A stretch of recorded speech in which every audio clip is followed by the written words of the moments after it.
Pois é, hoje é a minha vez. Chegamos lá, porque lá pode. Seja bem-vindo.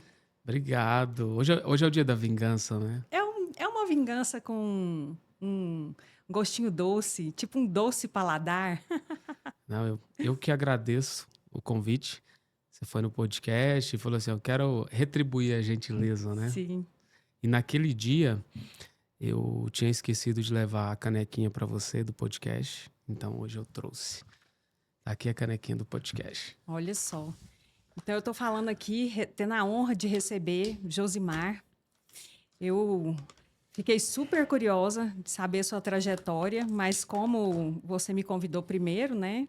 Você quis saber da minha lá no seu podcast. Agora hoje é a hora de você falar, de você contar para os meus perseguidores e perseguidoras o que você fez na sua vida aí. E eu quero que você fala também, porque a gente precisa contar para esse povo dessas teias invisíveis que nos conectam, né? Porque aí a gente foi descobrir que a gente já se conhecia, né? Isso tem o quê? Verdade. Mais de 20 anos. Sorte da minha memória, que é muito boa, né? Porque se fosse Fotográfica. contar com a minha, né, Josimar? Essa é uma Olha das. só que presente bacana. É, canequinha lá do seu podcast. Isso. Josimar Pereira. Muito obrigado pelo presente, E como é a tá? semana Dia dos Namorados, eu falei, tem que mandar um chocolate pra adoçar a vida dela, Olha né? só, porque eu tô só pelo dia 13, gente. Esperando o dia 13. É, isso aí. Bom que você traz vibrações boas. É o doce É, paladar, Deus ó. tá lá. Muito obrigado, tá? Então vamos lá, me conta aí um pouquinho quem É, é o aquele, Josimar. aquele dia eu não quis soltar spoiler, e essa conexão é boa porque é uma das vantagens das redes sociais, né? Que ela acaba fazendo com que a gente reencontre pessoas que a gente teve contato há muitos anos atrás, né? Muitos Então, anos atrás. Eu tenho uma memória muito boa. Eu me recordo na época que eu trabalhava na Unip, que você era aluna, né? Você saía da sala, muito gentil, parava, conversava comigo. E os seus colegas também. Era uma turma muito bacana, uma turma muito legal. foi uma das primeiras turmas lá, né? Foi. Foi em Eu acho que 2005. a sua turma foi a primeira ou a Foi a primeira segunda, se eu não me turma. engano. De Acho que foi a primeira administração, turma de administração. acho que foi a primeira turma. E você nem sabia, porque eu sempre fui muito tímido, muito retraído, então ali com os alunos eu só conversava com quem dava espaço. E eu não falava para ninguém, mas era um sonho fazer faculdade e fazer administração. Então, eu gostava quando eu ficava no corredor, que era do curso de administração. Fui fazendo contatos e depois de 2 anos, acho que foi 1 ano e meio, 2 anos, eu consegui começar meu curso superior. E ali começou uma jornada bem complicada, que depois eu vou falar um pouco mais, mas que no final deu tudo certo. Eu entrei como bedel, que chamava naquela época, Aham, né? Tive que voltar um pouquinho atrás. Às vezes a gente tem que dar 2 passos atrás para seguir 2 adiante, né? sim. Porque naquela época, para essa geração nova não vai saber o que é isso. As pessoas faziam um curso de informática, você lembra, Sim, Lázaro? lembro. Eu fiz curso de datilografia e depois comecei a ministrar aula de datilografia, depois de aula de computação, quando chegou a computação. Então eu era professor, trabalhava engravatado, arrumadinho, mas eu tinha um objetivo, de fazer faculdade, não tinha condição. Uhum. E eu fui ficar no pé de um tio meu que trabalhava no Colégio Objetivo, que era do mesmo grupo da Unip. E esse tio meu me enrolou. Quem que era o seu tio? Você pode Rapaz, falar? posso, meu tio Valdivino, ele trabalhou, até hoje ele tá no Objetivo, É, aposentou e porque eu continua. estudei a vida inteira no Estudou? Objetivo. Ah, você deve ter conhecido meu tio lá, era um magrinho, branquinho, baixinho, trabalhava no setor de informática, ainda Uhum. continua no setor de informática. E meu tio falou, quando você terminar o ensino médio, eu arrumo um emprego pra você fazer faculdade lá. Eu terminei o ensino médio, fiquei no pé do meu tio e nada, acho que passou uns 2, 3 anos, que ele falou assim, olha, você vai falar com a coordenadora lá na Unip. Vai lá falar com ela que ela vai arrumar um trabalho pra você. Eu fui tudo empolgado, e essa mulher me dava chá de cadeira lá. Tinha dia que eu chegava, tava 4 horas esperando ela na sala. O assistente chegava e falava assim: não, ela não vai vir hoje não. Você volta outro dia. Sei que depois de uns 15 dias que ela cansou de mim, ela pegou e falou assim: olha, eu não tenho vaga agora não, mas parece que surgiu uma vaga no departamento pessoal da outra unidade da Unip. Não sei se você lembra, a primeira, que era ali na T2, eu acho. Sim. T2 ou T... Aí, no departamento pessoal. Eu falei, legal. Fui pro departamento pessoal. Com 15 dias, São Paulo falou assim, olha, a vaga não tá liberada. Eu volto na estaca zero de novo. Nossa. Aí, de novo, ganhando chá de cadeira da coordenadora. Volto, ficar Você atrás. já estava fazendo faculdade nessa Não, época? tava não. Tá. Tava querendo Você trabalhar. precisava do trabalho para Precisava do entrar trabalho porque não tinha condição de pagar o curso. Aham. E aí, voltei para esse período de novo. Até que quando foi um dia, ela novamente cansou de mim e falou assim, tem uma vaga, olhou para mim assim, de cima e embaixo. Tipo assim, ele não vai aceitar, né? Tem uma vaga para bedel. Eu falei, o que que faz bedel? Ela falou assim, bedel limpa chão, limpa quadro, limpa... Eu falei, não, eu quero. Ela, você tem certeza? Eu falei, quero. E aí, para quem trabalhava antes de professor, quando foi no primeiro dia de trabalho, o pessoal chegou com um balde, uma bota branca e um pano. E eu, putz. E eu olhei para aquele hall assim, naquela época, Aham. era bem mais jovem, aquele tanto de menina bonita passando e eu lá limpando o chão. Quando deu uma semana, eu pensei, falei, não, isso aqui não é pra mim, não. Vou sair. Só que era um desvio de função. Não era função do bedel limpar quadro, Sim. limpar chão. Era só um chefe em Goiânia puxando saco. Quando foi uma semana e meia, o chefe chegou e falou, a partir de hoje, vocês não limpam chão mais. Vocês só vão limpar o quadro e montar equipamento. Eu falei, agora deu uma aliviada. Ainda bem que você suportou, hein? E aí eu continuei procurando essa chefe para ela arrumar uma vaga para mim no setor administrativo, que era na coordenação. E ela falou, não, eu vou arrumar. E isso demorou 1 ano e 11 meses, porque eu precisava de um salário melhor e precisava ter 2 anos para ter um desconto de 50%. Uhum. E aí, até que foi um dia ela conseguiu a vaga e logo em seguida veio o desconto, aí eu tinha a chance de começar a estudar. Mas ainda assim, ficava muito apertado para mim. Eu tinha que praticamente deixar o salário inteiro lá. Uhum. Aí um dia um professor, ele já foi no meu podcast, vai a segunda vez agora no sábado, o professor Emídio. Emílio brasileiro. Emídio brasileiro. Aquele cara tinha um coração e tem um coração que eu nunca vi igual. Ele ajudou diversas pessoas. Eu sou um na lista dos que ele ajudou. E ele sempre chegava na sala dos professores, eu trabalhava no ponto, os professores passavam, assinavam o ponto comigo. E ele falava assim, Josmar, você é muito inteligente, por que você não está fazendo a faculdade? E eu nunca queria abrir minhas fraquezas pro professor, né? Eu falava, vou falar isso pro professor. E aí, quando foi um dia, ele andava com a pastinha assim, né? Ele chegou, abriu a pastinha, tirou o valor do curso, não sei quem falou para ele o curso que eu queria fazer. Ele veio com o valor um pacotinho de dinheiro e se entregou para mim. Vai lá, faz sua matrícula. Aí eu falei, agora tem que fazer, né? Todo mundo tem uma fada madrinha, Tem. né? Ele foi lá, fez a matrícula e eu comecei a estudar. E não foi fácil, ainda teve dificuldades. Teve um momento que eu não consegui pagar as mensalidades, porque era 50%, ainda ficava um valor alto pelo salário que eu ganhava. Ele me ajudou mais umas outras 2 vezes a custear o curso, que estava atrasado.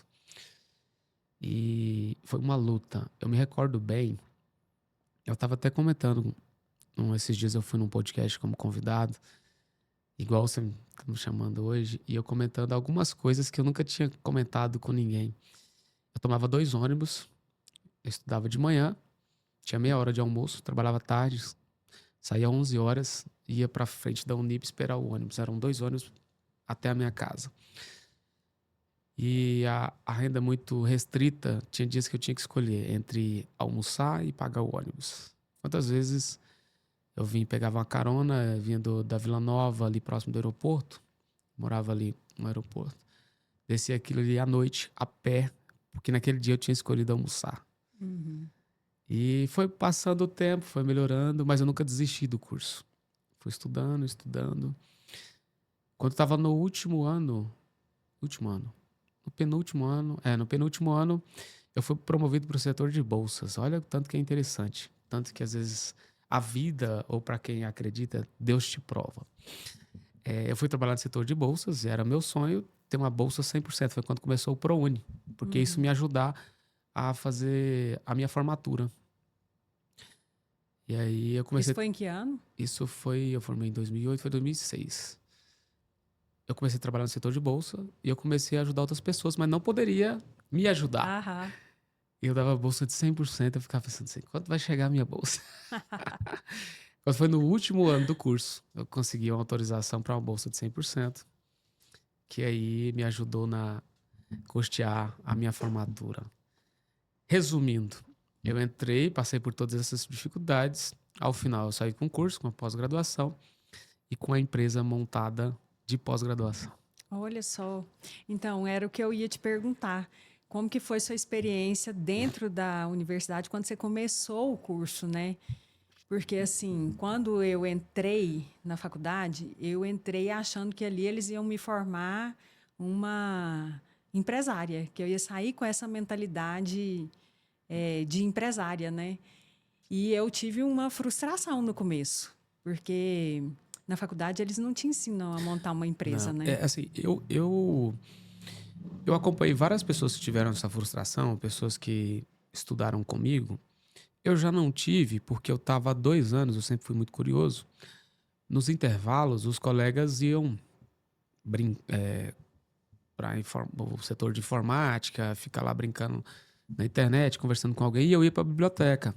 Uhum, Então eu ia pesquisar, estudar, então eu já acompanhava muito a grade dos cursos, eu conversava muito com o professor, então eu sabia que a faculdade era uma ponte, mas que você tinha que estudar muito mais que aquilo para você, pelo menos, se destacar no mercado de trabalho. uhum, Então eu comecei a estudar o curso de administração antes de começar o curso de administração. uhum, E os professores já me falavam mais ou menos como era a faculdade. Eu enfrentei mais dificuldade, não foi bem nem nesse sentido, foi na dificuldade que eu tinha, porque eu não tinha uma boa formação no ensino médio. uhum. Então, para acompanhar os alunos no começo, foi um pouco, principalmente nos cursos, nas disciplinas de exatas, estatística, matemática, sofri um pouquinho, mas depois consegui acompanhar. Professor Gilberto. Gilberto me deu aula um semestre. Eu tive o Gilberto, acho que um que me deu aula que deu para você, acho que é o Marísio. Marísio deu aula para você? Não lembro. A Marísio, Leandro Soma, Flávio Crozara chegou a dar aula para você? Acho que o Flávio me deu aula. Ele teve no podcast esses dias agora. É? Não sei se você viu os cortes. Não. Não sei se você lembra dele. Para mim, Ah, tá. Lembro. é. Ele falou do China e Isso. Estados China e Unidos? Estados Unidos. Aham. Não, então acho que ele não foi meu professor, não. Então, você teve essa frustração. Você achou que ia sair uma Eu empresária. achei que eu ia sair empresária. Mas aí logo eu ressignifiquei essa frustração e falei, deixa eu fazer desse limão a limonada. E aproveitei a faculdade, né? Mas eu queria mesmo essa Mas parte. quando você fez, você já estava trabalhando? Ou não? Foi Não, depois do eu tinha curso? acabado de chegar dos Estados Unidos, Ah, então eu estava com uma mentalidade assim um pouco diferente, mas eu queria montar meu negócio. E aí eu não sabia ainda muito bem como que eu ia dançar essa dança, não. A minha família já tinha uma empresa, então eu tinha um laboratório ali que eu poderia atuar, já só estava que não. já tava meio encaminhado, Só né? que não, nós vamos conversar sobre isso daqui a pouquinho. Eu quero saber como é que surgiu, então, essa parte da consultoria. Se foi pela necessidade ou se foi pela vontade. Quem que veio primeiro aí nessa... Não, a parte da consultoria já não foi pela necessidade, foi por uma frustração. Você vai achar engraçado.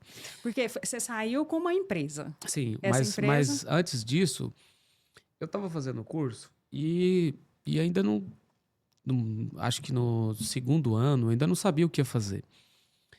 Eu já tinha participado, me inscrito em alguns trainees de algumas empresas, mas em razão do inglês, que eu não conseguia fazer tudo, eu não consegui avançar. Então eu tinha, assim, um lado que eu gostava da área executiva, mas tinha outro lado que me prendia. Eu tinha aquela dúvida. Eu ficava na paixão entre a área executiva e a área empreendedora. Uhum, E no meio do caminho tinha uma outra disciplina que me chamava muita atenção, que era gestão de pessoas. Na verdade, quando eu terminei o curso, eu fiz uma especialização em gestão de pessoas. Mas eu ainda não sabia o que ia fazer. Aí, quando foi no último ano da faculdade, que a gente tinha. Acho que não, foi 2 anos antes, que é o PIPA, né? Que tinha um projeto que você criava um produto, acho que chamava de PIPA na faculdade. E aí o professor o coordenador era o mesmo que deu aula para você, o professor Cláudio, que estava lá desde o começo do curso de administração, era o coordenador, e ele era o coordenador desse projeto. E foi colocado para nossa turma, como a turma era muito pequena, colocou para a gente fazer 2 produtos, que era um refrigerante e um biscoito. Eu lembro o nome até hoje, era Guaraúva e Flocomel. E eu comecei a desenvolver aquele produto, a gente foi fazer pesquisa, fez todo o processo. Nós fomos fazer pesquisa, era um produto direcionado para crianças. Então a gente foi em escolas, separou em duplas, cada dupla fazia uma coisa. No início, para mim, ficou pesquisar para ver Viabilidade do não, produto? ver o interesse das pessoas, das crianças, o que elas gostariam num refrigerante e num biscoito. Fizemos a pesquisa, a outra parte ficou desenvolver o layout, etc e tal. Enfim, criamos o produto. E aí convidou alguns empresários, inclusive convidou o presidente da Mabel na época, para ir conhecer o produto, gostaram e tal. E eu falei assim, cara, esse negócio é interessante. Eu acho que eu me encontrei. Gostei da área empreendedora. Mas ainda assim não sabia se eu ia. Como que eu ia fazer isso? Não tinha dinheiro, mal pagava a faculdade. Como é que ia pensar em empreender? E aí eu conheci um professor que depois a gente fez amizade, depois ele veio a se tornar meu sócio. E ele fazia consultoria, dava aula. Então ali juntou 2 interesses legais.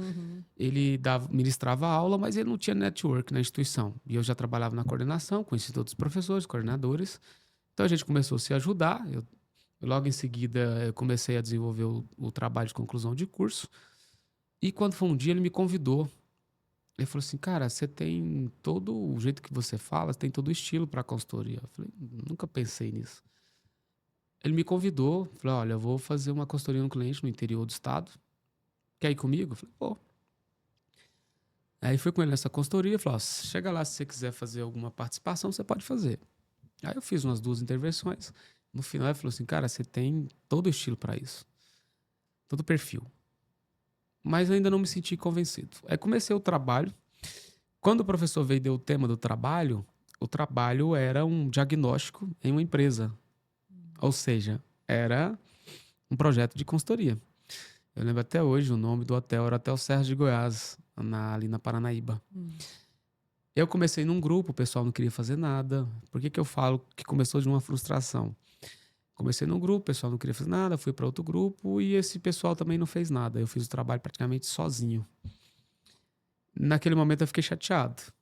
Quando chegou no final do trabalho, o dono do hotel seguiu as orientações, trocou até o gerente. E ali eu me encontrei. Falei assim, cara, é isso que eu vou fazer. Eu já tinha ido numa consultoria. Eu falei assim, vou para essa área. E aí, antes de terminar o curso, tinha uma amiga que estava fazendo odontologia e tinha uma clínica odontológica. E as coisas foram se conectando. Ela falou, ó, tô com um problema na minha empresa, lá no meu consultório, eu queria que você me desse umas ideias lá, como que funciona isso? Aí eu cheguei nesse amigo meu, no Fábio, falei assim, cara, apareceu uma pessoa que é uma consultoria, mas eu tô com medo, acho que eu não dou conta não. Ele falou assim, não, vou te montar aqui o script, como é que você faz, e você dá conta sim. Será que eu pego? Ele pega. Aí peguei a primeira cliente de consultoria e não parei mais. Então conta um pouco aí como é que é essa jornada como consultor.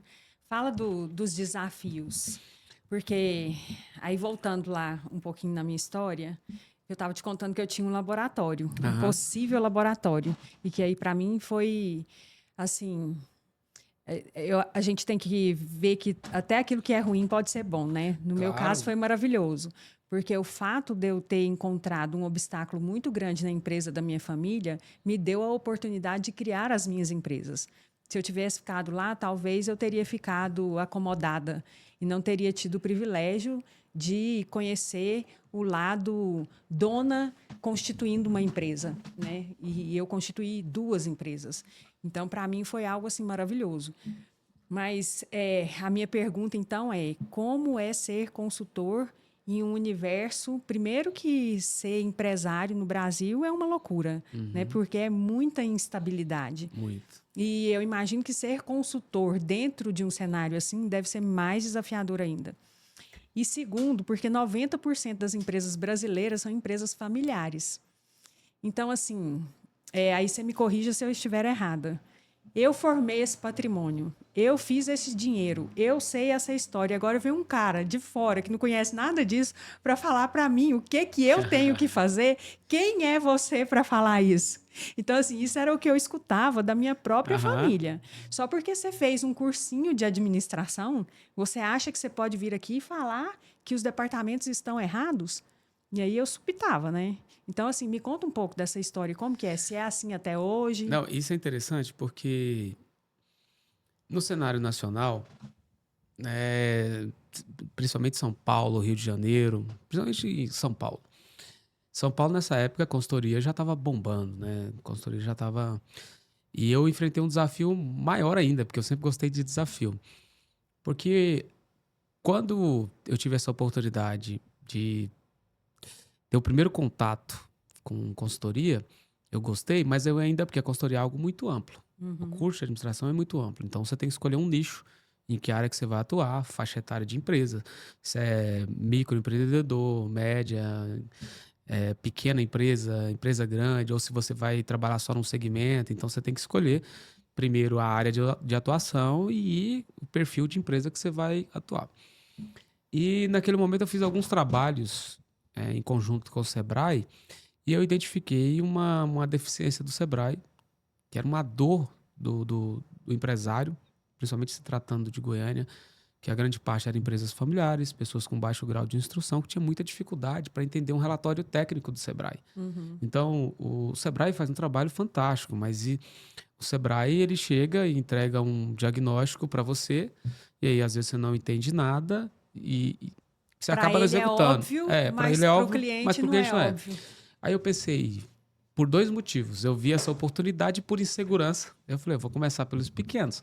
Surgiu dessa empresa dessa amiga minha, que era uma clínica pequena. Então eu comecei com micro e pequenas empresas. Pequenas, no máximo média empresa.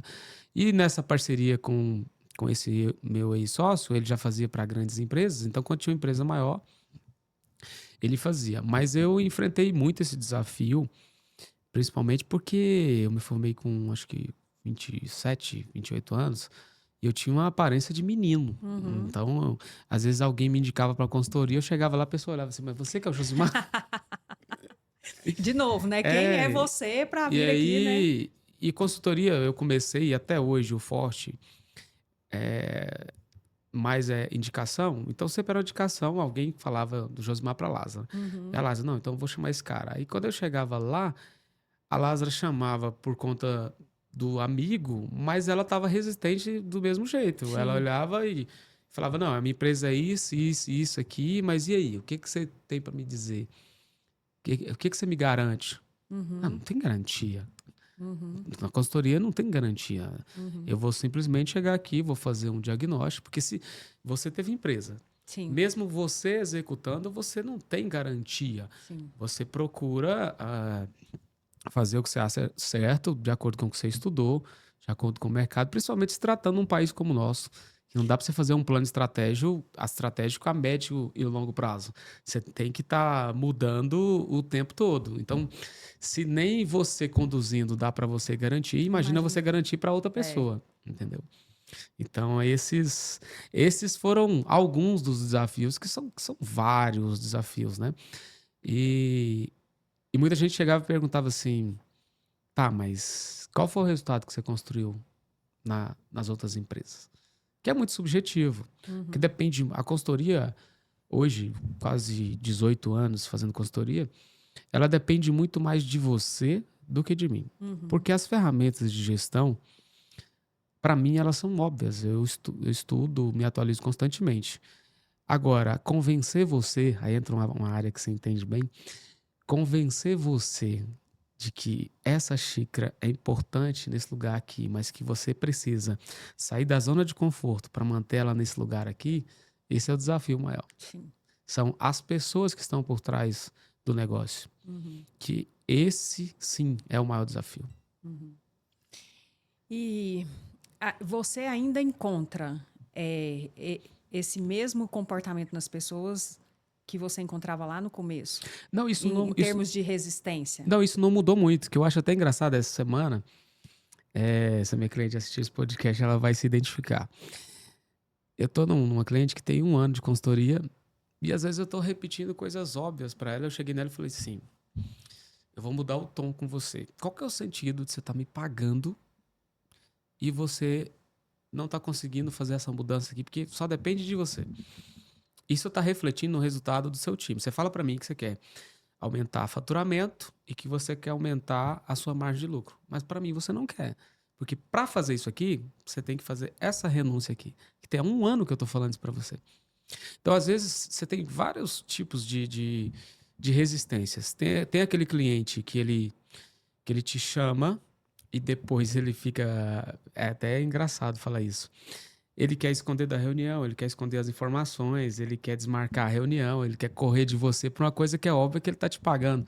Ele quer te esconder um gargalo financeiro, uma série de coisas que você enfrenta, que é do perfil das pessoas, você enfrenta em qualquer setor. Então, entre vários desafios que eu encontro, o principal é a pessoa imaginar que o consultor ele vai fazer milagre que depende do consultor. Não depende do consultor, depende de quem está do outro lado da mesa. Porque eu vou chegar e vou falar assim, Lázaro, você precisa mudar o seu estilo de liderança, você precisa se reposicionar no mercado, você precisa fazer esse investimento aqui. Quando se trata de investimento, não é o maior desafio. O maior desafio é você mudar. Qualquer resultado que você almeja alcançar numa empresa, a primeira mudança parte do líder, do proprietário, do gestor da empresa. Se tratando de empresas pequenas, empresas familiares. E aí, no primeiro momento, a pessoa acha que é muito simples. Só vai contratar a consultoria, vai reunir com o consultor, acha chique, falar para os amigos, eu tenho um consultor. Mas ele esquece que eu vou chacoalhar a vida dele. E quando fala que tem que reposicionar as pessoas, que tem que demitir, gera a mesma resistência?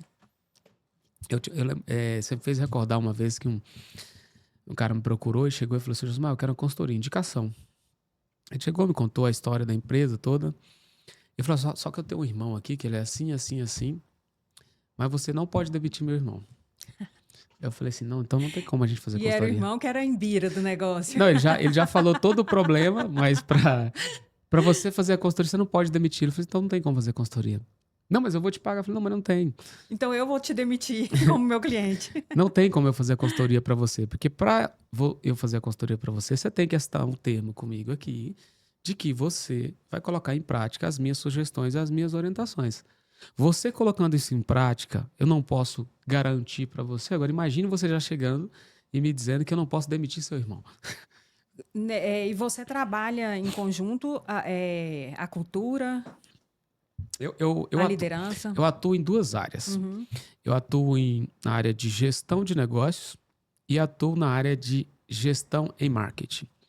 Nessas 2 áreas. Por quê?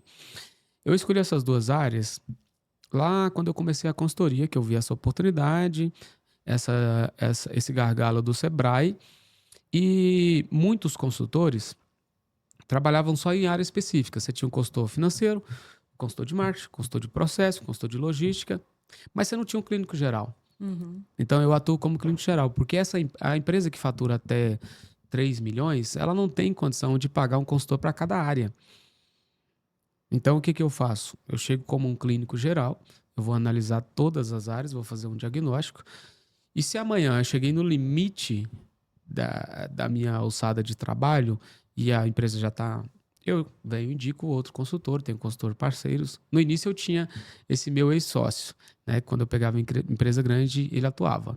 Mas o meu nicho é esse, micro, pequenas e médias, na área de gestão e gestão e marketing. Então eu chego na empresa, você me contratou para fazer uma consultoria. Você me procura por indicação, você viu algum conteúdo meu na internet, eu vou marcar uma reunião e vou entender qual é o seu problema. Uhum.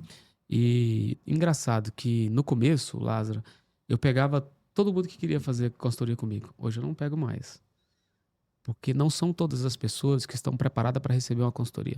Então quais são os pilares, os principais pilares que você vê como inegociáveis para um negócio prosperar nesse sentido? Por que eu gosto de fazer essa reunião antes? Porque tem situações que não tem solução. que não depende. Eu me recordo de uma vez que foi o único cliente que eu tive que dar um diagnóstico difícil para ele. Era uma fábrica de imóveis e eu fiz o diagnóstico e cheguei para ele e falei assim, olha, a sua empresa não tem saída, você tem que fechar e abrir outro CNPJ. Ele tinha dívidas muito altas, não tinha nome no mercado, já estava devendo para a agiota e tinha a mãe e o pai, que a mãe só sugava da empresa. Eu falei, olha, isso aqui é insustentável. Uhum. Ele já tinha um tempo de É, empresa. já tinha. Falei assim, olha, e foi bom que ele me ouviu. Pessoas mais jovens são mais, aceitam mais a consultoria. Era um casal, bem novo, e aí eu dei esse diagnóstico, ele fechou a empresa e eu viajei, fui fazer um projeto para Aracaju. Quando eu estava em Aracaju, ele me mandou mensagem, olha, eu tô com outra ideia aqui, outro projeto, e eu quero que você me ajude a executar. E aí ele chegou, era no segmento de alimentação, montei um plano de negócio, e ele se deu bem nesse negócio. Então, quais são os pilares para me aceitar algum cliente de consultoria? Primeiro, eu tenho que olhar um pouco do negócio dele, ver se ele tem condição de investir, se ele tem nome no mercado, porque eu não vou fazer milagre. Uhum. E como é que está o negócio dele. E o segundo ponto, eu tenho que observar se ele está convencido a mudar. Porque a maioria das vezes, igual esse caso que eu acabei de citar, que o cara não queria que demitisse o irmão, o cara quer uma consultoria, mas ele não está disposto a mudar. Uhum. Então, quando eu vejo que uma pessoa é muito resistente, uma pessoa mais velha, muito cheia de si, no começo eu pegava todos e eu tive problemas com isso. Hoje eu não pego mais. Então, para fazer a consultoria, em primeiro lugar, a pessoa tem que estar aberta à mudança e eu tenho que identificar se o negócio dele tem alguma chance no mercado ou no segmento que ele está atuando. Então, aí você falou desse cliente que você teve que dar uma notícia para ele que não era muito boa. Aham. E aquela empresa que você é convidado para participar ali logo no começo e você percebe que a empresa já está nascendo morta. Como lidar com isso? E Olha, outra pergunta que eu quero te fazer, que eu já vou emendar nessa aí, que você falou do plano de negócio. Isso ainda é viável? Fazer o plano de o negócio? plano de negócio, as pessoas sempre utilizaram ele de forma equivocada. Uhum. Para que serve o plano de negócio? O plano de negócio, ele é como se você, quando você está discutindo um projeto, tá eu e você aqui, eu e a Lázaro, vamos montar um podcast, nós dois. Você foi no meu podcast, gostei de você, parabéns, viu? E tô gostando de estar aqui, batendo papo com você, vamos montar um podcast junto. E a gente começa a rabiscar aqui. Não, você vai entrar com isso, eu entro com isso aqui, beleza, beleza. Como eu e você, a gente tem técnica para isso, a nossa formação é a mesma, a gente vai começar a esboçar isso aqui. Uhum. O podcast, Plano de negócio? o plano de negócio, ele só serve para isso. Uhum. Ele é como se fosse um rascunho para você saber se compensa fazer isso ou não. Agora, muita gente acha que o plano de negócio ele serve como estruturação do seu negócio. Não, ele é só para você saber se compensa continuar nesse negócio ou não. Ele só serve para essa base, só para isso. Uhum. Porque o plano de negócio você vai fazer o quê? Você vai, eu quero montar um podcast. Ele Onde? vai ver se é viável. Se é viável. Onde A é viabilidade. esse podcast? Uhum. Quanto que a gente tem de grana para investir? Uhum. Josmar, eu quero entrar mais com grana, mas eu não quero trabalhar. Ali está um primeiro ponto de inflexão. Aonde a gente vai montar? Qual que é o público? Uhum. Eu tenho condição de investir até essa coisa pegar ou não? Eu quero sobreviver disso aqui. É outro ponto. Uhum. Porque às vezes eu costumo dizer que praticamente é bem pesado isso, mas não tem projeto ruim. Tem necessidades ruins e pessoas que não estão preparadas para aquele projeto. Fala melhor sobre isso. Sabe por quê? Porque é o seguinte, o que acontece no Brasil? Eu me expressei mal. Fale-me mais sobre isso. O que acontece muito no Brasil? Por que muito empreendedor cai naquela estatística do Sebrae? Que mais de 70% das empresas não passam do 5º ano. E muitas delas não passam nem do segundo ano. Segundo. Lázaro, eu vejo projetos incríveis. Nós somos brasileiros, nós somos muito criativos. A gente tem ideias muito bacanas. Só que a maioria do empreendedor brasileiro, ele não tem condição para montar um negócio. Porque Que tipo de condição? é o seguinte, porque quando você monta um negócio, você tem que ter capital ou você tem que ter investidor para sustentar aquele negócio, no mínimo 3 anos, e você tem que fazer reinvestimentos, porque você está no processo de validação daquele projeto. Sabe o que que eu percebo, Josimar? Que as pessoas confundem o capital. Elas não entendem o que é o investimento no negócio. Às vezes elas têm, por exemplo, 50 mil reais e elas acham que esses 50 mil vai fazer tudo do negócio e esquece que você tem que ter ali o capital de giro, Sim, que é o que vai manter a empresa pelos 3 primeiros anos. Por exemplo, se eu vender ou se eu não vender, eu tenho que ter o dinheiro que vai pagar o aluguel, que vai pagar o funcionário, que vai comprar o meu estoque. E outra questão que as pessoas confundem também é o lucro, que acha que o dinheiro que entrou na gaveta do produto que vendeu que é lucro, né? Isso aí é a cilada assim, que... e são muitas coisas. Vamos lá. Então, assim, se você se você inicia um negócio e você precisa sobreviver dele, que é a maioria, o cara sai de uma empresa, ele é funcionário, ele junta uma grana e ele começa, vou montar um restaurante, uma barbearia que está na Uhum, moda, uma barbearia. Ele junta uma grana, vou montar uma barbearia. E aí ele precisa sobreviver daquele negócio. E aí você tem que entender o seguinte: quando você não tem condição de investir e reinvestir até aquele negócio pegar, quando você não tem grana, você que tem que ser a força-tarefa. Quando você não tem grana, você tem que preencher essas lacunas. Por que que a maioria desiste? Porque ele olha, ele viu, nossa, todo mundo tá montando barbearia, tá tendo sucesso. Eu também vou montar uma barbearia. Só que ele não está disposto a pagar o preço da barbearia.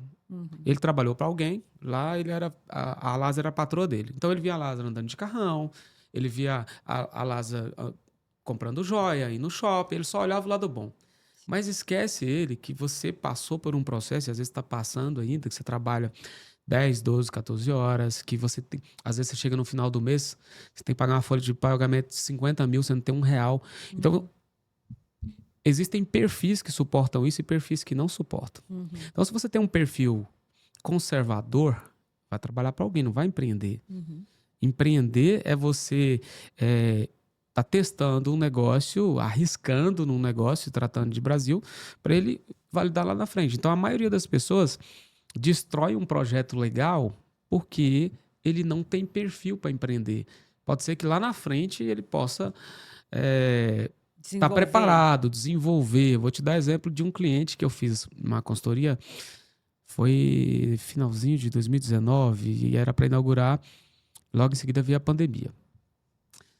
Ele era músico, trabalhava numa banda bem conhecida e essa banda acertou com os músicos mais antigos e ele pegou uma grana legal. Ele chegou em mim e falou assim: Josmar, eu quero montar um negócio. E eu gosto quando que tem poucos clientes que me chamam para fazer uma consultoria do zero. Ah, Uhum. tem uma ideia aqui, quero montar um negócio. Esses são os que costumam dar mais certo. Aí eu cheguei e falei assim: que negócio você quer montar? Então ele já tinha uma ideia. Eu quero montar um empório de carne, um empório gourmet, esses que estão tendo aí agora no Tipo mercado. uma boutique de carne. Isso. E ele veio com algumas ideias e tal. E aí, o que mais acontece? O cliente omite informação. Ele Que mostra para tipo de você, informação que ele geralmente o mostra para cliente... você que tem condição de investir e não tem. Uhum, E aí eu olhei para ele pelo meu feeling já de muito tempo, eu falei assim, esse cara não tem condição de segurar esse projeto. Eu falei assim, mas eu acho que dá porque ele ganha muito bem na banda, ele vai continuar, só que eu não previ uma pandemia. Aí a gente fez o projeto e eles querendo colocar tudo bom melhor, a esposa dele é arquiteta, eu falei assim, você quer esse negócio pra quê? Ele falou assim, olha, eu quero que pra minha esposa, porque a gente pretende ter filho, eu quero que ela tenha um negócio aqui, que fica mais tranquilo. Eu falei, mas você tá disposto a ficar aí no mínimo 2 anos sem tirar grana e talvez ter que colocar mais grana? uhum. Não, tá tranquilo e tal, tem outras rendas. Eu falei, olha, esse projeto aqui que você quer executar tem essa previsão de investimento e tem reinvestimentos ainda. Quer tocar? Vamos. E o retorno é para depois de Isso. 2 anos. E aí, quando a gente começou, quando foi começar a estruturação, compra gôndolas, compra mais não sei o quê. Aí eu vi que foi apertando. E não me falou nada. Foi pegando uma grana emprestada aqui, outra ali, não me falou Já nada. começou a comprometer a Não me falou história. nada. Aham. Aí quando ia inaugurar, veio a pandemia. O que aconteceu com a pandemia? O rendimento que ele tinha foi a zero. Perdeu o rendimento. Porque não tocava. Não tocava. E aí ele teve que ir de cara pro negócio, já falando para mim o seguinte: Josmar, esse negócio tem que virar rápido. Eu falei, isso não acontece da noite pro dia. Ainda mais agora que tá tudo fechado. E ninguém sabe o que vai acontecer, né? Aí começou o projeto, tava indo bem, ele arrumou um sócio, entrou um sócio. E o projeto tava legal, você tinha muita venda, vendia bem, tinha uma margem boa. Só que eles haviam feito investimentos e haviam feito endividamentos que o negócio não suportava. Sim. Que muita gente não entende isso. Fala, nossa, o meu negócio não tá bom. Não, o seu negócio, a partir do momento que você abre, se ele tiver boas vendas, ele já está dando lucro. Só que ele ainda não tem ROI, não tem retorno do Sim. investimento e muito menos condição de te pagar uma retirada. Sim. Se você não tiver preparado, por isso que é o que mais acontece, a pessoa precisa sobreviver. E eu cheguei neles e falei, vocês estão em dois caminhos agora. Já que vocês não podem trabalhar na música, os dois eram músicos. Ele Vocês não vão tinha ter que capital de demitir giro. todo mundo. Era um negócio pequeno. Vocês dois têm que entrar aqui pro trabalho. Aí entra outra parte que atrapalha muito o empreendedor. O orgulho não deixou. Ah, não, mas eu vou trabalhar em outras coisas e vou continuar com o pessoal aqui. Resumindo, no final, não deu conta. Quebra. Não quebrou, vendeu. E o negócio era tão bom que veio outra pessoa que comprou e o negócio tá um Soube sucesso. administrar. O negócio tá um sucesso. Então, assim, são muitos fatos, muitas variáveis que tem que ser analisado antes de começar um negócio. E o que acontece com a maioria das pessoas? Para tudo que a gente vai fazer, por exemplo, quando você tem algum problema de saúde, você quer procurar o melhor médico, né? Sim. Você não vai procurar um médico que não concluiu o curso, um médico que começou a estudar e lá você tem coragem de se tratar com um Não. médico assim? Não. Não. E por que quando as pessoas vão empreender, ela só tem um start, uma ideia e amanhã ela vai lá e monta um negócio? Ela não sabe de finanças, ela não sabe de formação de preço, que é um dos grandes gargalos das pessoas. Não tem noção de preço. O cara chega aqui, ó, comprei essa água por 50, vou vender por 100, eu tô tendo aqui R$ 50 de lucro.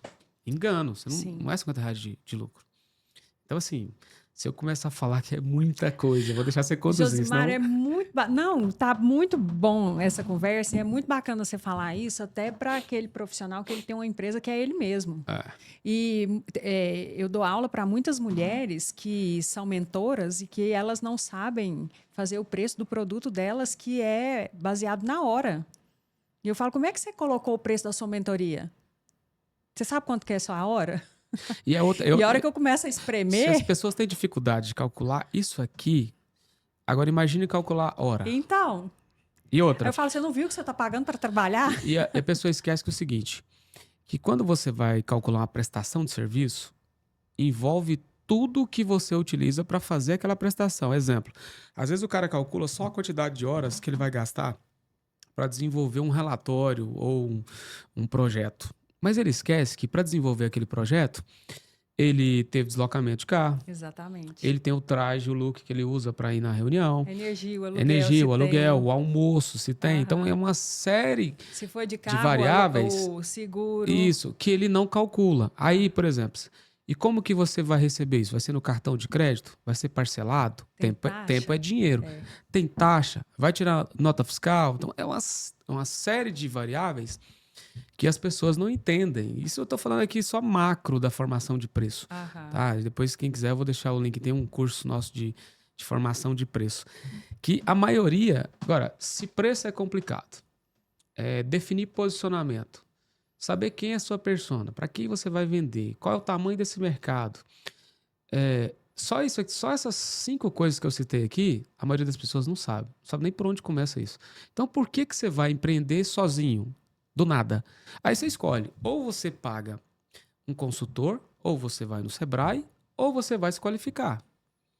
Aí, não, eu vou montar um negócio que eu sei, eu dou conta. Você vai pagar caro, você vai quebrar 1, 2, vai gastar dinheiro. A maioria das pessoas quebram 2, 3, 4 negócios por orgulho e ignorância. Eu sei empreender. Não, empreendedor é diferente de administrador. São perfis totalmente diferentes. Empreendedor é o cara que tem uma ideia e coloca uma ideia criativa, identifica uma dor no mercado e propõe uma solução, um produto. Isso é empreender. Então, empreender está muito mais relacionado à mentalidade do que à aventura de quem acha que tem o dinheiro e que pode comercializar, né? É muito diferente comercializar de empreender. Tanto é que empreender, que foi uma virada que eu tive lá no curso, antes de pensar assim, eu vou abandonar a administração, foi entender que empreender, de repente eu posso empreender aonde eu estiver, dependendo da mentalidade que eu Sim. tiver. Né? Que é diferente de você comercializar, que são duas forças potentes quando você sabe Não, o que lidar com você elas, faz né? é empreender e é muito mais fácil de se controlar e de se posicionar do que você abrir um negócio físico, Sim. que é um produto ou qualquer outra coisa. Você vender conhecimento, como você vende, conhecimento e informação, é muito mais fácil do que você montar um negócio físico, que tem muito mais variáveis. Mas sabe que você tocou num ponto que ainda é uma dor grande minha? Porque o que eu vendo é algo subjetivo. Você percebeu isso? Sim. Que tanto é, o Rafael tá aqui, né? Rafael, quando eu cheguei lá, sabe o que ele falou?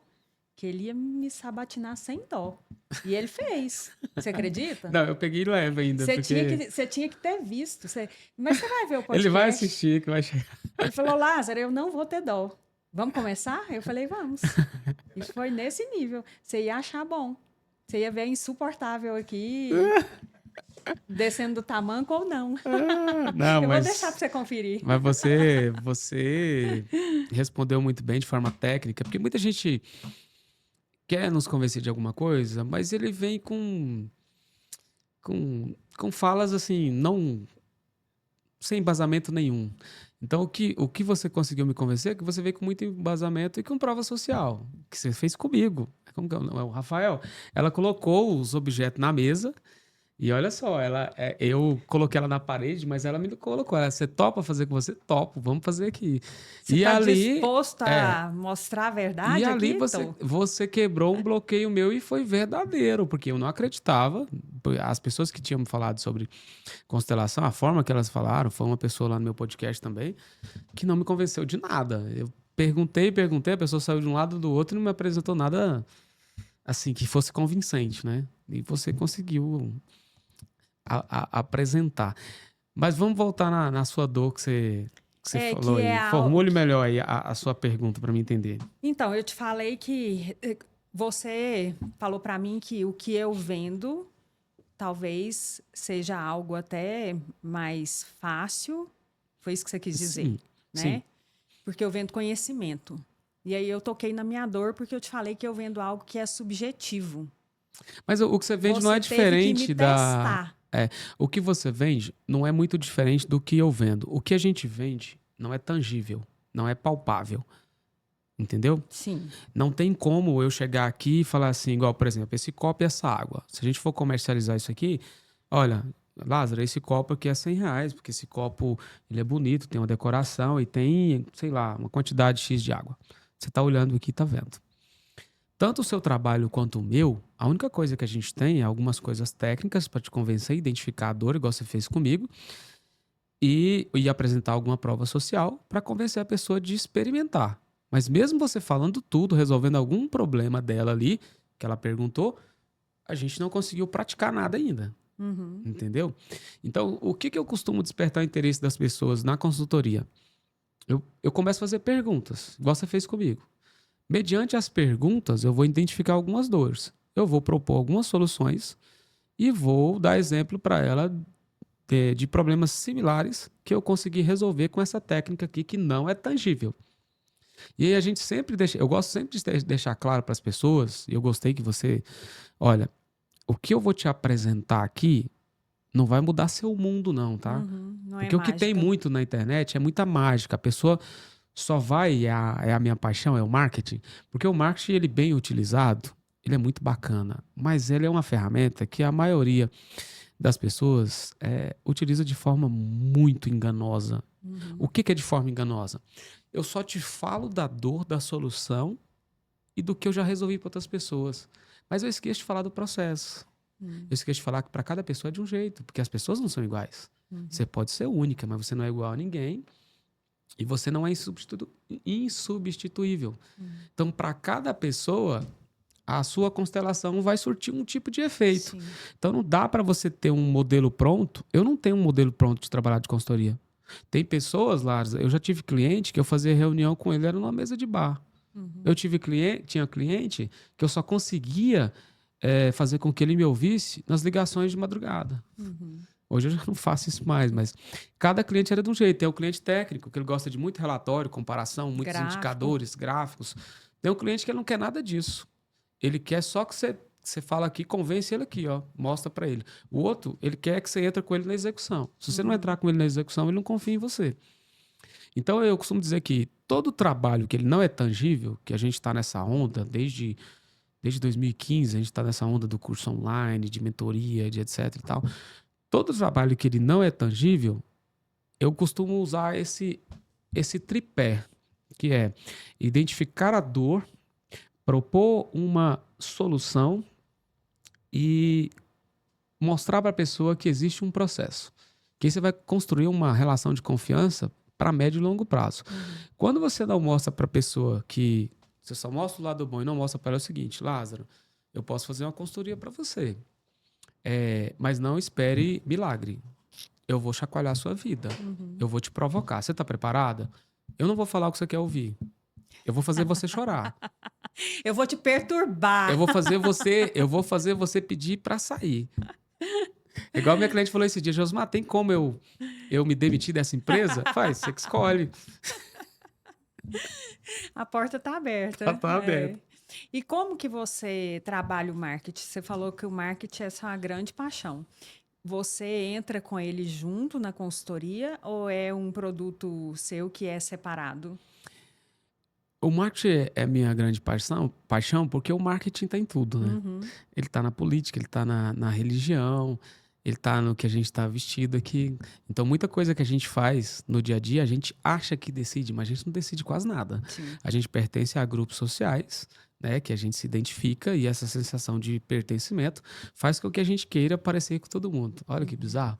Sim. A tatuagem, por exemplo, há 20 anos atrás, tatuagem era coisa de bandido. Hoje, a sua geração, quando a gente era adolescente, a gente não se imaginava tatuado. A gente achava isso horroroso. Hoje você usa tatuagem, você pode achar que foi por uma escolha sua. Não, não foi uma escolha sua. Foi o marketing que foi trabalhando isso nos filmes, nas novelas, foi colocando pessoas referenciais para te provar que a tatuagem era legal, que você precisava só achar um significado. Ah, não, eu quero registrar uma fase da minha vida, um problema, eu quero fazer um negócio legal aqui, entendeu? Tá, não estou sendo contra a tatuagem, estou dando um exemplo de que a maior parte das coisas que a gente faz, a gente não decide sozinho. Por isso que eu sou apaixonado no marketing. Então, ele tem um lado bom, né? Que você pode influenciar as pessoas a fazerem coisas boas. Você pode criar produto. Porque um dos pontos mais interessantes do marketing, o que é marketing? É você identificar um problema, uma dor, ele vai muito de conta com o empreendedorismo. E você entender de que forma você vai comunicar e vai desenvolver esse produto ou serviço, essa solução. É esse elo. Marketing é comunicação, Isso, né? esse elo. Mas ele é muito mais que isso, né? Quando você pensa só na comunicação, aí talvez você vai achar que só a comunicação é o que vai atrair as pessoas, mas vai muito além. Aí você tem que estudar as pessoas, o comportamento das pessoas, as gerações, você tem que ir para a história, uma série de coisas, o significado, as cores, é muita coisa que se envolve. Se você vê na política, olha o que o marketing faz na política. As pessoas não decidem o político que querem. É imposto político para ela nessa cidade. É o contrário. Quem fez isso? O marketing. De tempos em tempos você vê revolução em determinados países ou revolução de ideologia política. Quem faz isso? O marketing. Não é a escolha das pessoas. O marketing vem, identifica a tendência, igual tendência de moda. A gente olha alguma coisa, você acha, nossa, esse troço é ridículo, essa calça não tem nada a ver. Daqui a pouco eu tô lá usando aquela calça. Antigamente, eu não gostava de barba. Odiava barba. Quando foi em 2015, eu acabei cedendo a barba. E falei, porra, eu falo tanto isso do marketing, olha aí o que ele tá fazendo comigo. Olha, eu tô publicando... esqueci de responder o final, né? Que você perguntou se eu ofereço os dois serviços. Então, quando eu entro na empresa que eu faço o trabalho de clínico geral, eu vou fazer um diagnóstico e vou identificar as oportunidades de melhoria, né? E vou fazer ali um plano estratégico. Então, toda empresa ela tem algo a melhorar. No marketing não é diferente. A maioria não tá estruturado porque as pessoas, primeiro, elas não entendem nada de marketing e outra, elas acham que marketing é venda. E elas deixam o marketing só para quando tá sobrando grana. Ou então acha que o marketing é propaganda, né? Não é propaganda. Que tem a ver com a embalagem, com o rótulo. Marketing não é propaganda. A propaganda é um composto geral do marketing e vendas. Sim. Mas o marketing não é isso. O marketing é eu convencer você de algo. Aí depois vai entrar o comercial para fazer a É o parte poder final. da influência, né? Eu estou publicando uma série para... Você já conhece o meu slogan, né? Aham. Deixa de ser distraída. Sim, aquilo lá é É marketing. marketing. É trazer essa sensação de pertencimento para um movimento, uma tribo, né? Então, são as perseguidoras que estão deixando de ser distraídas. Inclusive, essa é a primeira lei sistêmica que tem a ver com aqueles... com os primórdios da humanidade, né? Com essas Você leis vai que judiar de nos mim hoje, regem. não, né? Que você judiou de mim aquele dia. Não vou, não. Então, assim, ó, só para contextualizar isso que você está falando. A maquiagem, ela não foi desenvolvida para mulheres. Ela foi feita para homens utilizarem nas guerras. Os homens pintavam o rosto para ir para as guerras. Sim. E aí, depois, as grandes empresas, como a Revlon, falou, por que não usar isso para empoderar as mulheres? E tornar essas mulheres mais atraentes para os seus homens. Aí essa era a linguagem de comunicação que eles usaram para vender a maquiagem. E aí virou a indústria que virou. O salto não foi desenvolvido para as mulheres. Foi desenvolvido para os homens, para eles se sentirem mais confortáveis e firmes ao montar aos cavalos. Então, assim, tudo é marketing. Tudo é marketing. E tudo tem uma mensagem por trás da mensagem, né? E tudo que você faz, você observando ou não, você está fazendo marketing e vendas. Você querendo ou não, você faz. Eu costumo dizer assim nos meus treinamentos que as pessoas falam assim, não, eu não gosto de vendas. Eu falei assim, como assim você não gosta de venda? Você vive calado o tempo todo? Porque se você está numa roda de amigos, está lá a Lázaro numa roda de amigos, ela diz que não é vendedora, não gosta de venda e marketing. É uma introvertida que gosta só do financeiro. Você está numa roda de amigos e estão ali decidindo qual barzinho que vai hoje. E aí, naquele momento, você quer convencer todo mundo de ir no barzinho que você gosta. Ali você usou a persuasão, usou o convencimento, o argumento. Você usou tudo ali de venda para influenciar as pessoas aí no bar que você tem vontade de ir. Então, assim, marketing e vendas... Se você não usou, você comprou. Se você não vendeu, você comprou. Então, assim, existem as pessoas que faz de forma mal feita, porque acha que não faz e não busca aprimorar. E existem aquelas que buscam esse aprimoramento, que é o que você faz muito bem. Por exemplo, você tem um jargão, que foi o que me chamou a atenção para te convidar para ir no meu podcast. Você tem um jargão, você comunica bem. É um conjunto, né? Você tem um jargão, tem técnica, tem estilo, veste bem. Né? Então, é um composto. E aí, aí entra o marketing pessoal, entra a comunicação, entra a autoridade, entra uma série de coisas que acaba chamando a atenção. Aí ativa o gatilho de cada pessoa em algum ponto. Alguma mulher vai sentir-se conectada com a dor e a solução que você apresentou. A outra vai sentir conectada. Ela achou que foi com aquilo ali, mas não foi. Ela se identificou com a cor do seu cabelo, ela se identificou com a sua roupa. Eu quero ser... Sabia que tem muita gente que hoje, não sei se já aconteceu com você, é engraçado, e eu não tenho nem 10 mil seguidores. Tem gente que manda mensagem pra mim, Josmar, onde você comprou esse blazer? Onde você corta seu cabelo? Tem gente que frequenta a barbearia que eu frequento, porque a pessoa vai passando de um nível e ela vai virando seu fã. E aí ela quer fazer o que você faz. E às vezes ela vai comprar algo seu, não pela técnica e pelo que você entrega, porque ela já virou um fã. Ela quer fazer parte do seu movimento. Hoje mesmo eu passei em um cliente para pegar, que ele é patrocinador do podcast, eu vou gravar mais tarde. E aí ele falou assim, Josmar, veio um cara aqui que disse que te conhece, que é amigo seu. Eu olhei a foto e nunca vi na vida. Aí ele falou assim, não, ele falou que é dono de tal empresa e ele viu o podcast, viu aqui a loja e não sei o quê, e veio aqui que comprar, disse que é amigo seu. Eu falei assim, tá bom. E fui embora e falei assim, não sei nem quem que é esse cara, entendeu? E é tão interessante porque essa forma de falar e esse linguajar que eu vou desenvolvendo, O que as minhas perseguidoras falam? Lázara, quando você escreve de um jeito errado, mas é uma linguagem sua de comunicação, que eu falo que é no meu país, Goiânia, Aham. no meu país, Goiás, e aí eu escrevo do jeito que eu falo, né? Elas falam assim, eu escuto você falando quando eu leio. Então, essa sensação, fala assim, ó, eu moro muito longe do seu país, Goiás, mas é como se eu te conhecesse, né? Do tanto Não, que a gente fica e você próximo. está trabalhando um ponto interessante da comunicação, que é entender o perfil de quem te ouve. Uhum. Por exemplo, não sei se você percebeu do início até agora, eu não utilizei nenhuma nomenclatura técnica aqui no podcast. Uhum. Por quê? Porque não é isso que conecta com o meu cliente final.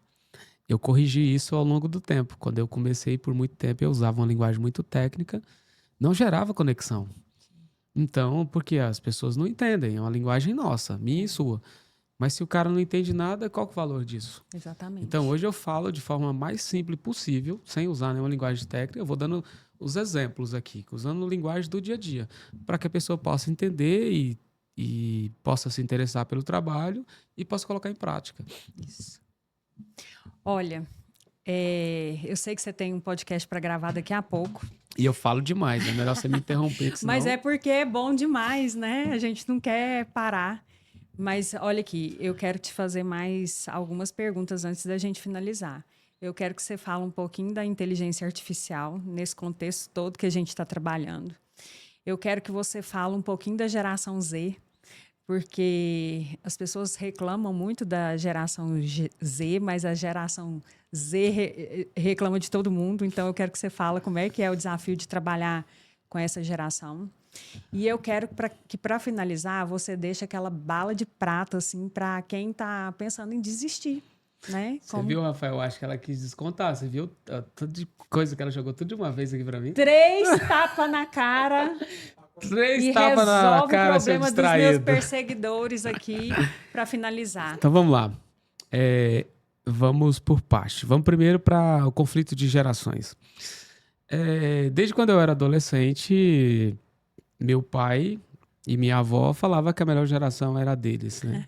Então a gente vai ouvir isso até falecer. Hoje mesmo eu estava discutindo na minha barbearia, o meu barbeiro criticando essa geração em tudo. Eu falei assim, cara, não dá para voltar no tempo. Você tem que aprender a conviver com essa geração. Então, um dos primeiros desafios dos empresários hoje, você já deve ter ouvido falar, Lázaro, que é uma coisa também que eu ouço desde quando eu estava na faculdade. Não tem mão de obra, ninguém quer trabalhar. É claro que isso se intensificou em razão da inteligência artificial e da tecnologia, que a gente vai falar daqui a pouco. Mas as pessoas sempre reclamaram disso. Ninguém quer trabalhar, por quê? O mundo, ele é um organismo vivo. Ele não para de mudar. E com isso, as pessoas. O que era valor, o que era interessante para a nossa geração, não é interessante para essa geração. Eu vivo muito esse conflito com os meus clientes, que eles chegam e falam assim, Josmar, ninguém quer trabalhar. Eu não quero contratar essa geração Z e essa geração Enzo, porque esse pessoal não quer saber de nada. Eu falei, você vai fazer o quê? Você vai fechar as portas?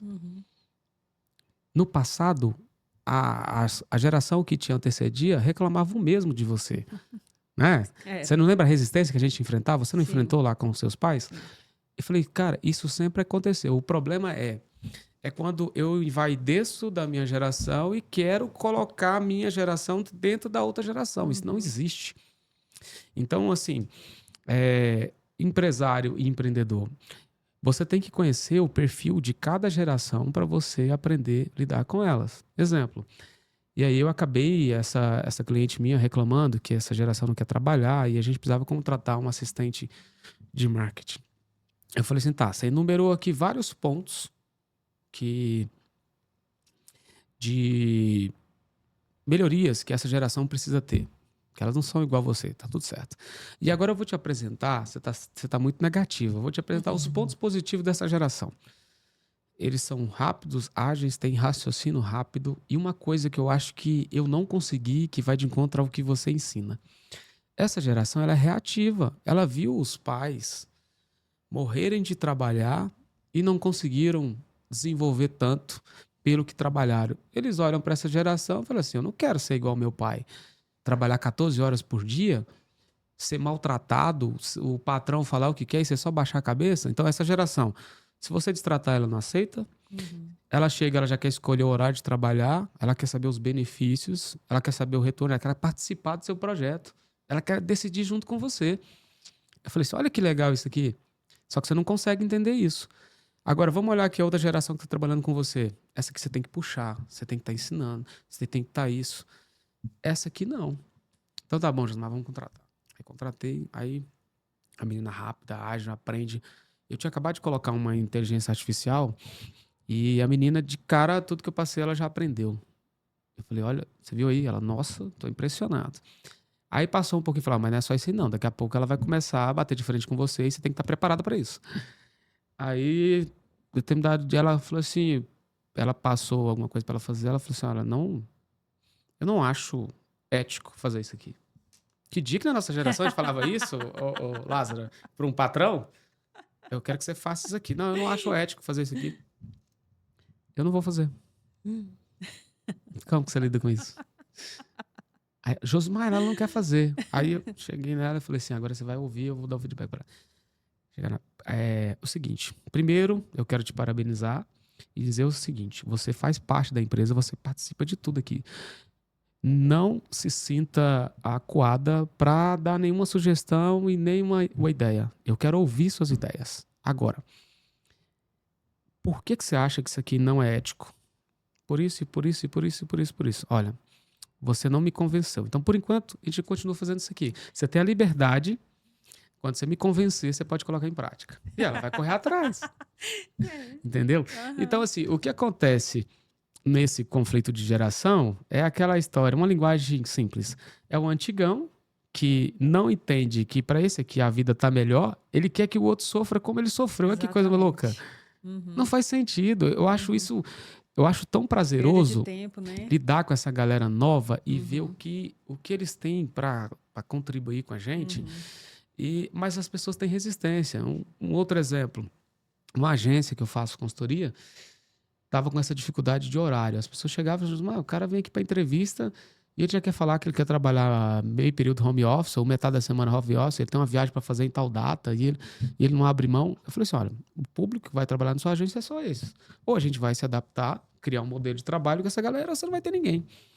A gente se adaptou, colocou quem queria trabalhar meio período home office, quem queria trabalhar, colocou um ambiente que eles queriam de playground e fim de semana, sexta-feira, fazer uma comida. Cara, tá um sucesso. Pronto, É tem o quê? resultado. É você aprender a lidar com essa geração. A inteligência artificial é algo que chegou para ficar. Tem muita gente resistindo, igual tá resistindo a mão de obra. Com medo. Cara, eu vou perder meu emprego, eu não vou colocar, eu não vou acelerar esse processo. É Não, um espião, é um espião, é do demônio esse sabe negócio. tudo da minha vida, Sabe tudo. eu não vou dar os meus dados. Você lembra quando chegou a Alexa? O povo olhava para aquele e falava assim, esse trem é do demônio, não tem lógica um negócio desse. Então, a inteligência artificial chegou para ficar, os carros autônomos. Agora, você tem que entender que alguns segmentos serão substituídos. Lá em 2017, eu fui a um curso de inteligência artificial e quem estava ministrando parte desse curso era um advogado, um professor do Rio de Janeiro. E ele nos apresentou, naquela época, 2017, um software de inteligência artificial que uma petição, normalmente o advogado leva em torno de 15 dias para montar uma petição, um manual. A inteligência levava 4 minutos para montar uma petição. Ela montava a petição rápida e ela ainda pegava o comparativo do perfil do juiz, o histórico do juiz, para te dar a argumentação que era mais fácil para você convencer aquele juiz. Sim. Olha que louco. Aí você pode ter dois olhares. Se for por um olhar pessimista, o cara vai olhar e falar assim, nossa, não vai ter emprego mais para advogar. Acabou a profissão de advogado. Mas quando você olha para o outro lado, que é o que ele explicou, olha, esse software ele vai ficar na mão de poucos. Nessa época ele era em torno de 3 milhões, um software como esse. Já tinha em São Paulo. Então, o escritório que tem esse software, ele vai conseguir ter velocidade, né, de resolver as questões. Então, ele vai pegar mais clientes e vai ter um preço mais acessível. Então, o que vai fazer? Vai ter uma concentração muito grande nesse escritório e muita gente vai trabalhar para esse cara. Então, se você olha para um lado da oportunidade de negócio e você olha para o lado pessimista, você vai guardar essa pastinha e vai ficar depressivo. Mas se você olha para a oportunidade, o que está surgindo aqui? Eu estou surgindo os softwares de auxílio que vai ajudar em todas as áreas. Eu dei o exemplo aqui de uma petição, mas já tem vários softwares que vou citar alguns para você daqui a pouco. E então, assim, o advogado que olhar para esse lado, ele pode pensar assim: nossa, eu não vou ter nada para fazer. Mas você vai ter o advogado que vai ter a função do analista de dados, que vai ter que ter alguém que conheça muito sobre esses dados para analisar tudo isso, e vai ter que ter alguém que vai montar esse software. Outra profissão que está nesse caminho, a contabilidade. É outra profissão que a curto e médio prazo ela praticamente vai estar extinta. Extinta no bom sentido, tá, gente? Não assuste. Aquele cara que for aquele que faz o arroz com feijão, que é a maioria das pessoas, ele não vai se atualizar. Ele não está fazendo um cursinho de inteligência artificial para negócio, por exemplo. Como ele não está fazendo, ele vai chegar atrasado. Como ele vai chegar atrasado, os caras que vão pegar primeiro aqui os softwares, que vão ter sistema, esse cara vai trabalhar para isso. Então, você vai ter poucos escritórios de contabilidade, que vai atender um escritório de Goiânia, por exemplo, pode atender o país inteiro. Isso. E aí, aqueles outros contadores vai trabalhar tudo para esse cara. Então, o que eu diria para as pessoas em relação à inteligência artificial? Assim como a gente passou, a nossa geração enfrentou muitos desafios, cara, e esse não é o pior. A gente é do período em que a gente usava o telefone com a ficha, a gente veio da datilografia, passou pelo computador, veio para o smartphone, a gente passou por muitas coisas, cara, para hoje a gente estar acompanhando tudo isso aqui. Então não dá para você paralisar na inteligência artificial, né? Então a minha dica é o seguinte: primeiro, faça um curso de inteligência artificial para o seu segmento. Não fique só no ChatGPT. O ChatGPT não é a única inteligência artificial, é uma delas. Né? A gente tem agora o aprimoramento dos vídeos, para você fazer um vídeo que está praticamente imperceptível. Semana passada...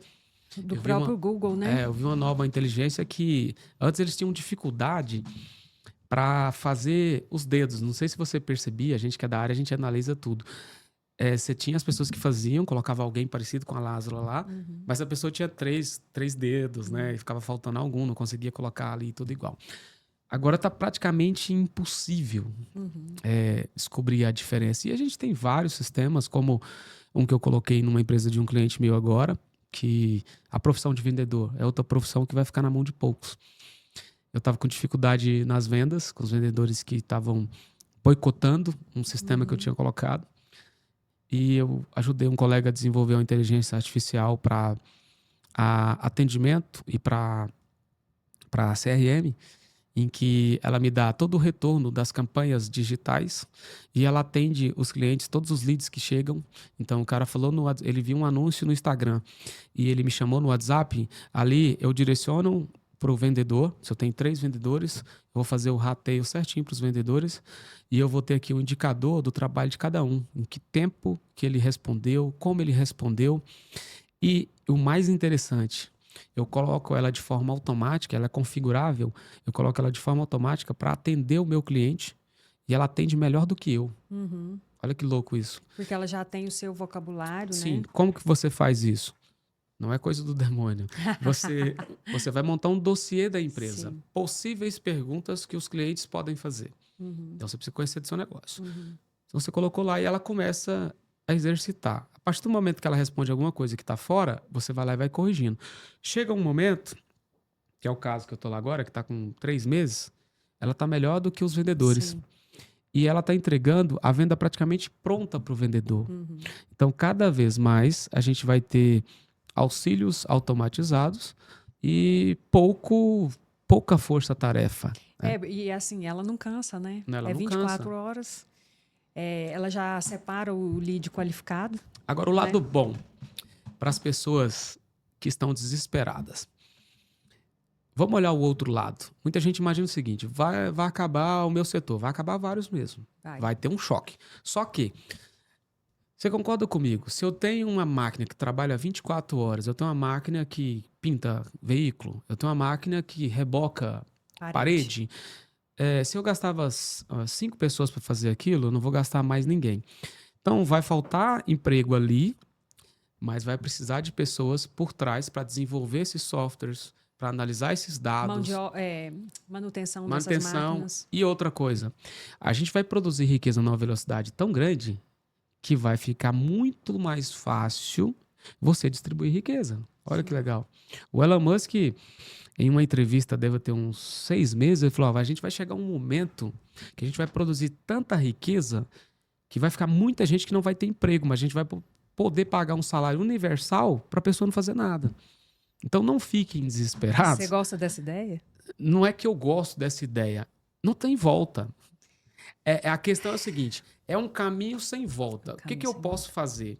Eu e você, que a gente gosta de estudar. Eu acredito que a gente vai estar nessa parte aqui, criativa. É isso que eu ia falar. Presta atenção e deixa de ser distraída, porque por trás da inteligência artificial sempre vai existir uma inteligência. Então, se você está dormindo de touca, acorda, tira a touca e corre, que ainda dá tempo de ser essa inteligência que está por trás da inteligência.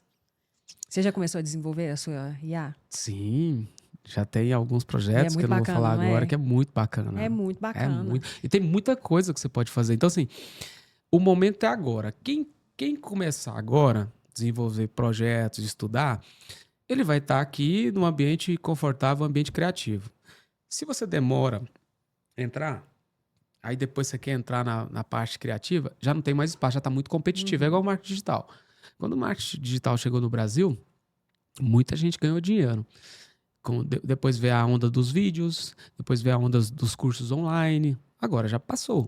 Agora está no momento da mentoria e daqui a pouco a inteligência artificial vai acabar com praticamente todas essas mentorias. Você vê, Sabe ninguém por quê? quer participar de live mais. Por que eu estou desenvolvendo projetos de IA? Porque a geração Z e a geração Enzo, ele não quer sair de casa. Por isso que é interessante, eu sou apaixonado no marketing. Se você quer entender o mundo e quer sair na frente das pessoas, comece a observar a geração que está chegando, porque ela que vai consumir o seu serviço. Sim. Então, como que essa pessoa funciona? Então, se a gente pega essa geração Enzo, que é a que está começando a entrar agora no mercado, a geração Enzo, ele é muito tecnológico, ele é introvertido, ele gosta muito de tela, ele não tem paciência para assistir um curso igual a gente fazia de administração, que você fica 6 meses estudando a história da administração.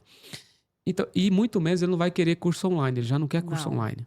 O que ele vai querer? Ele vai querer uma inteligência, que é algo que eu estou desenvolvendo, uma inteligência de consultoria empresarial, que eu não preciso de um consultor, eu não preciso sair da minha casa, eu quero montar um negócio e eu vou te dar aqui as opções que você pode para você montar o seu negócio. Isso. E você vai fazer lá da sua casa. Entendeu? E aí você pode fazer várias coisas. Você pode criar um software de constelação que as pessoas no mundo inteiro vão poder acessar o seu software e lá você vai pôr. Aí entra a parte criativa. N variáveis, N soluções, N opções, porque a geração Enzo não é como a gente. Se a gente exige 10 opções, essa galera exige 50 e às vezes ela olha para 50 e não quero nada disso aqui, eu quero essa. E ela vai te dar outra ideia, né? Então solta a bala de prata aí para quem tá naquele limbo assim, tá querendo desistir.